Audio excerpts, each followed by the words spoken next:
Hola, ¿cómo están? Muchas gracias por estar junto a nosotros y acompañarnos en esta nueva edición de Entrevistas CNN. Hoy vamos a hablar de salud porque siempre nos interesa conocer aquellas patologías, aquellas enfermedades que no tienen tanto espacio en los medios tradicionales y donde aquí tratamos de profundizar y también entender para su correcto diagnóstico y tratamiento. ¿Ha escuchado hablar de la enfermedad de Kawasaki? ¿De qué se trata? ¿A quién afecta? ¿Por qué es importante conocer de esto? Para toda esta información vamos a tomar contacto ahora junto al doctor Rodrigo Escobar, quien ya vemos en pantalla y es jefe de neonatología de la clínica BioBio. Doctor, muchas gracias por estar junto a nosotros. Buenas tardes, ¿sí? ¿Cómo estamos? Bien. Gracias, doctor, por estar ahí. Lo primero, yo lo decía ya en la introducción a esta entrevista, ¿qué es la enfermedad de Kawasaki? ¿Por qué recibe este nombre? ¿En qué consiste? Y también, ¿a quién afecta? Mira, la enfermedad de Kawasaki es una enfermedad que se describió en el año 1967 por un japonés que era de apellido Kawasaki. Él describió esta enfermedad, es una enfermedad que produce un fenómeno inflamatorio, que lo más delicado es que produce como una vasculitis de las arterias medianas y pequeñas, y que nosotros es una patología que afecta básicamente a niños pequeños en pediatría. Y yo como cardiólogo infantil nos toca evaluar a estos pacientes porque la mayor complicación de estos pacientes son que altera las arterias coronarias, que son las arterias que irrigan el corazón, y que al inflamarse, dilatarse, se producen secuelas que pueden producir problemas para toda la vida. Usted lo dice, es una enfermedad que se describió recién en los 60.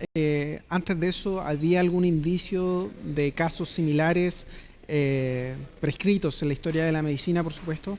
Y también cuando habla de inflamación, ¿cómo es visible para el ciudadano común y corriente poder identificar este tipo de enfermedad?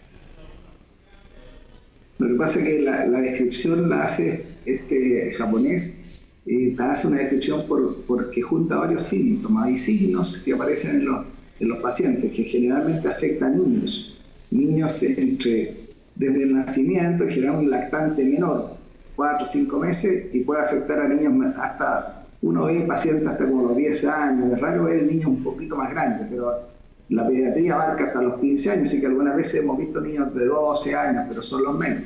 Ahora es una patología bastante rara, y que este médico juntó varios signos que se presentan al mismo tiempo, tienen que estar presentes estos 5 signos. La clave en el diagnóstico es que, por ejemplo, se produce fiebre. La fiebre tiene que durar más de 5 días, entonces cualquier lactante o un niño de 1 año, por ejemplo, que tiene fiebre más de 5 días, que a eso se le agrega que tiene eritema o exantema, que se le enroncha el cuerpo, ese es un segundo síntoma. El otro signo es que se le ponen los ojos rojos, como una conjuntivitis o como una inflamación de los ojos, la parte clara de los ojos se le pone rojo, y eso produce, básicamente esos ojos rojos no se produce con secreción, sino que solamente se ponen los ojos rojos. Y además hay un tercer elemento que es se le produce como una inflamación en el cuello que se llama una adenopatía, o se le inflama un ganglio en el cuello.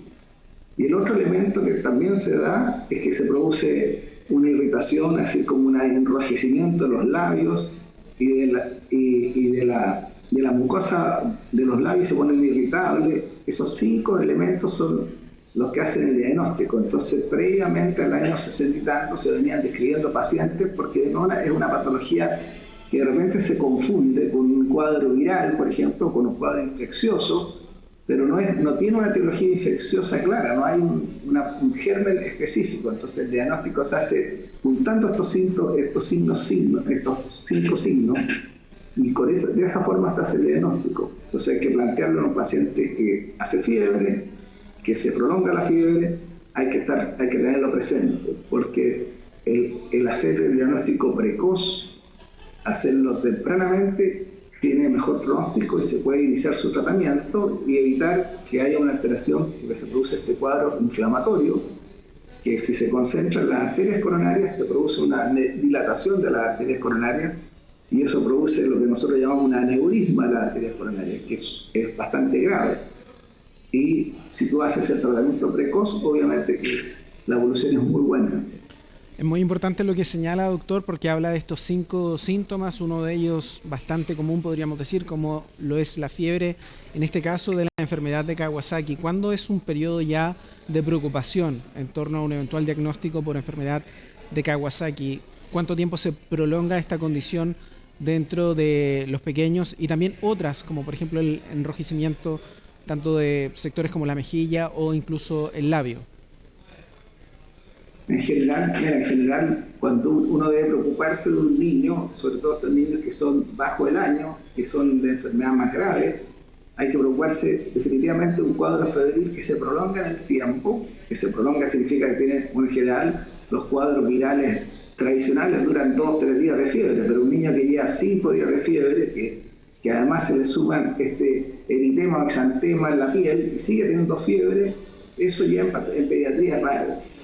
Entonces ya uno tiene que empezar a consultar si la fiebre se prolonga más tiempo.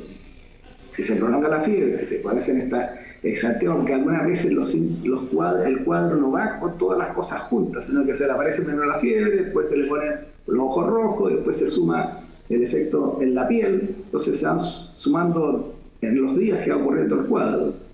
Y en general uno debiera tratar de hacer el tratamiento, lo ideal es llegar antes de los 7 días al tratamiento.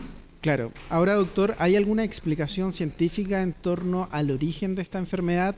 ¿Está relacionada, por ejemplo, con el sistema inmune o, por ejemplo, los vasos sanguíneos que van generando esta condición corporal dentro de las personas que registran la enfermedad de Kawasaki? Sí, se ha tratado de buscar la causa, la identificación de esto, por qué se produce, pero claramente el tratamiento una de las cosas que resulta en el tratamiento es aplicar inmunoglobulina. Entonces hay un tema autoinmune que probablemente está favoreciendo en algunos niños que hagan esta enfermedad y otros niños no lo hacen, porque no es una enfermedad de tipo contagiosa. No es que se contagie un niño con otro, sino que no se sabe exactamente por qué vía apareció la enfermedad. Ahora, doctor, ¿cuál es la incidencia que tiene esta condición en nuestro país? Y también dentro de ese contexto, ¿cuál es el tratamiento óptimo para un pequeño o un adolescente incluso que pueda registrar esta enfermedad? No, la incidencia es bajísima, yo diría que menos de un 1%, como enfermedad en general en los niños, es muy poco frecuente. Ahora, de ese porcentaje de niños que se enferman, no todos hacen alteración de las arterias coronarias, alrededor de un 20% hace esta inflamación de las arterias coronarias, que es lo que da pronóstico a la enfermedad. Porque si uno hace una enfermedad de Kawasaki, se trata y no tiene lesiones de las arterias coronarias, la verdad es que el pronóstico es muy bueno. El cambio cambia si cae en este porcentaje más grave que tiene lesiones coronarias, que es alrededor de un 20%, puede ser menos. Ahora, en general, el tratamiento, si uno lo hace a tiempo, tiene buena evolución. En general se usan antiinflamatorios y se usa inmunoglobulina en dosis que son medicamentos que se pasan endovenoso, que requieren hospitalización de este niño. Habitualmente se hospitalizan en cuidado intermedio, una UCI pediátrica para hacer el tratamiento. Y después viene un tratamiento con aspirina en dosis elevada al principio, después se baja. Y en algunos casos se usa algún antiinflamatorio como corticoides a tomar. Es decir, una persona que registra esta condición, doctor, puede llevar una vida prácticamente normal. ¿Hay algún grado de mortalidad, por ejemplo, en los casos extremos?